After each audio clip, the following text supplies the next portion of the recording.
ఇప్పుడు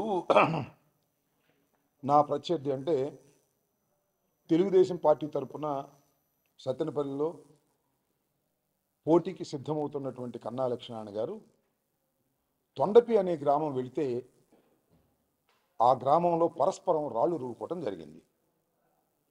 కన్నా లక్ష్మీనారాయణ గారు ఏమన్నారంటే రాళ్ళు నేనే వేయించానని, ఆయన మీద హత్యా ప్రయత్నం కూడా చేయించామని నా మీద బురద జల్లేటటువంటి కార్యక్రమం చేశారు. నేను రాష్ట్ర ప్రజానీకానికి సవినయంగా మనవి చేస్తున్నా, ప్రత్యర్థుల మీద రాళ్లు వేయించటమో ప్రత్యర్థుల మీద దాడులు చేయించటమో నా చరిత్రలో లేదు, చరిత్రలో ఉండబోదని కూడా మనవి చేస్తున్నా.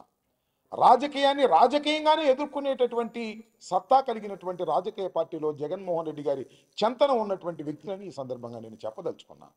ఎప్పుడూ హత్యా రాజకీయాలను ప్రోత్సహించేటటువంటి సందర్భమే నా జీవితంలో లేదు, ఇక ముందు రాదు అని కూడా మనవి చేస్తున్నా. అయితే నన్ను టార్గెట్ చేస్తున్నారు. చంద్రబాబు నాయుడు గారు, పవన్ కళ్యాణ్ గారు టార్గెట్ చేసి కన్నా లక్ష్మీనారాయణ గారు పంపించి కన్నా లక్ష్మీనారాయణ గారు దాడి చేశాననేటువంటి మాటలు మాట్లాడించి ఏదో సింపతి పొంది నన్ను ఏదో చేయాలని ప్రయత్నం చేస్తున్నారు. ఇలాంటి వాటికి భయపడేటటువంటి వ్యక్తిని కాదని కూడా ఈ సందర్భంగా నేను మనవి చేస్తున్నా. రెండో అంశం ఏంటంటే, సడన్గా చంద్రబాబు నాయుడు గారు రాజమండ్రిలో ఉండి మాట్లాడుతున్నాడు. సీనియర్ నాయకుడు కన్నా లక్ష్మీనారాయణ వెళ్తే గ్రామంలో అంబటి రాంబాబు రాళ్ళు వేయించాడు. అంబటి రాంబాబు అంటే పర్లా, ఆంపోతు రాంబాబు రాళ్ళు వేయించాడు. ఆంపోతు రాంబాబు సంగతి తేలుస్తాం, అధికారంలోకి వచ్చిన తర్వాత ముక్కు తాడేస్తాం అన్నాడు. నువ్వు అధికారంలోకి వచ్చేది లేదు, సచ్చేది లేదు అని మనం చేస్తున్నా. నువ్వు అధికారంలో ఉన్నప్పుడు ఎవరికైనా ముక్కుతాడేసావా? నీ వాళ్ళకే నువ్వు ముక్కుతాళ్ళు వేయలే. ఆంబోతులకు ముక్కుతాళ్ళు వేస్తావంటయ్యా చంద్రబాబు నాయుడు గారు. నీ చరిత్ర ఏంటయ్యా? ఆంబోతులకు ముక్కుతాళ్ళు వేయటం కాదు, ఆంబోతులకు ఆవుల్ని సప్లై చేసేటటువంటి చరిత్ర కలిగిన నువ్వు ఆంబోతులకు ముక్కుతాళ్ళు వేస్తావా?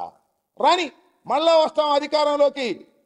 ఎన్నికలు అవ్వగానే మళ్ళా ఈ రాష్ట్రంలో వైఎస్ఆర్ కాంగ్రెస్ పార్టీ అధికారంలోకి వస్తుంది. నువ్వు ఎక్కడుండా పట్టుకొని నీ చేతి మీద ఆంబోతులకు ఆవుల్ని సప్లై చేసే రాజకీయవేత్త అని పచ్చబొట్టి వేపిస్తాను, గుర్తుపెట్టుకోమని మనం చేస్తున్నా. ఆంబోత ఏం మాట్లాడుతున్నావు ఆయన? నాకు అర్థం కాలేదు. మాట్లాడితే ఆంబోత్ అంటావు. పనికి మాలిన రాజకీయాలు చేసినటువంటి దౌర్భాగ్యమైనటువంటి వ్యక్తివి. ఈ రాష్ట్రంలో నీ అంత నీచమైన రాజకీయాలు చేసినటువంటి వ్యక్తి ఎవరైనా ఉన్నారా? దేనికి పడితే దానికి అడ్డగోలుగా దొరబడేటటువంటి స్వభావం కలిగినటువంటి నారా చంద్రబాబు నాయుడు గారు నన్ను ఆంబోత్ అని ప్రస్తావన చేస్తున్నావు, గుర్తుపెట్టుకో. మళ్ళా ఆంబోత్ అని ప్రస్తావన చేసినప్పుడల్లా కూడా రాష్ట్ర ప్రజలకు గుర్తు రావలసింది, చంద్రబాబు నాయుడు గారు ఆంబోతులకు ఆవుల్ని సప్లై చేసి రాజకీయంగా పెరిగాడనే మాట గుర్తొస్తుందనేది కూడా ఈ సందర్భంగా చెప్పదలుచుకున్నాను.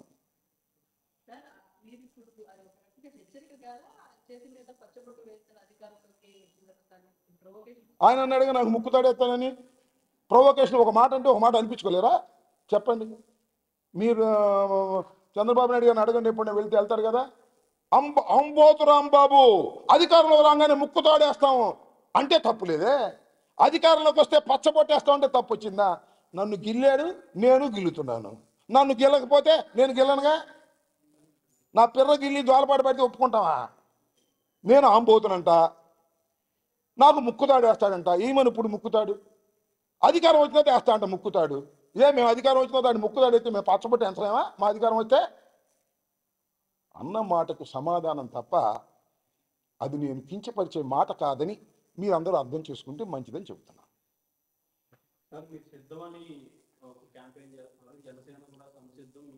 జనసేన కూడా సిద్ధం. దేనికబ్బా? ప్యాకేజ్గా? లేదా చంద్రబాబు నాయుడు ఒక భుజాన, మన లోకేష్ ఒక భుజాన వేసుకోవడానికి సిద్ధమా? దేనికయ్యా సిద్ధం? జనసేన సోదరులారా, ఓ కొణిదెల పవన్ కళ్యాణ్ గారు, మీరు దేనికి సిద్ధం?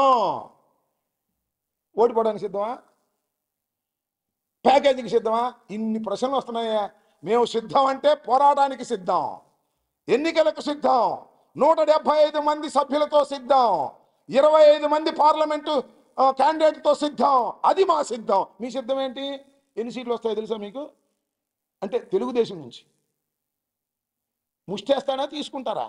దేనికి సిద్ధం? ముష్టికి సిద్ధం. చంద్రబాబు నాయుడు గారి దగ్గర ముష్టికి జనసేన సిద్ధం, ప్యాకేజీకి పవన్ కళ్యాణ్ సిద్ధం. దేనికాయ సిద్ధం? మీకు సిగ్గుండాలి సిద్ధం అని చెప్పడానికి. ఇంకా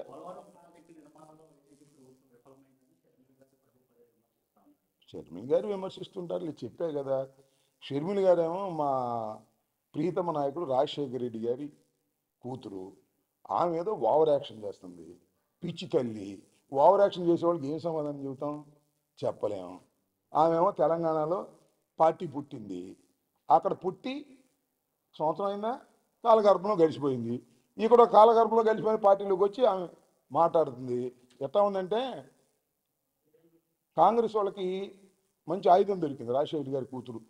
కోతి కొబ్బరికాయ దొరికినట్టు అది పెట్టి ఊరేగుతున్నారు. ఏమైంది నాకు అర్థం కాలే.